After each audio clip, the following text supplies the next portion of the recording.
ناس كتير بتسأل على نظام الصيام المتقطع بعد العملية.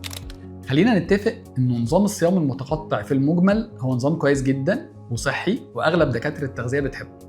لكن بعد عمليات السمنة ممكن ما يكونش أفضل نظام. ليه مش أفضل نظام؟ لأن نظام الصيام المتقطع معتمد على إنك تقعد فترات طويلة جدا من غير أكل، وفترة 8 ساعات أو 6 ساعات أو حسب النظام تبدأ تاكل فيهم.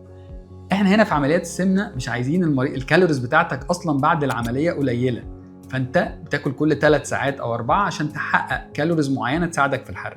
ايه ده، وانا محتاج كالوريز؟ طبعا لازم تاخد كالوريز اقل طبعا من اللي الجسم محتاجه عشان يحرق، لكن مش قليل قوي زياده عن اللزوم عشان ما يوقفش الحرق.